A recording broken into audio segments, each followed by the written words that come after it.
Það klúbbur fyrir utan Napoli sem heitir GFKK. Veit ekkert fyrir hvað stendur. En þetta samt ekki beint klúbbur, samt semiklúbbur.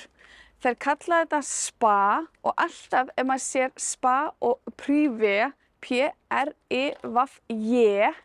þá þýðir það að nekt sé leyfileg og það sem nekt leyfileg mjög oft leyfilegt að leika, ekki alltaf. Nema hvað, að þessi klúbbur svolítið langt út fyrir, langt fyrir utan Mílanó.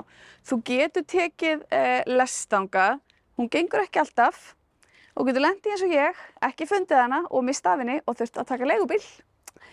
Og þá lendir þú í því að leigubílstjórinn bara, hvert ertu að fara? Af því að þetta út í raskati.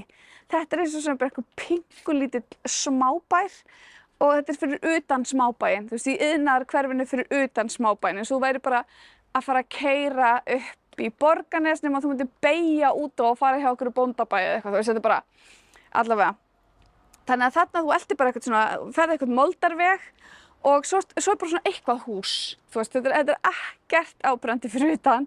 Þú myndir aldrei vita hvert þú verður að fara nema þú verður akkurat að rata þangað og bara þegar þú komið fyrir utan þá séu svona lítið skilti GFKK spa.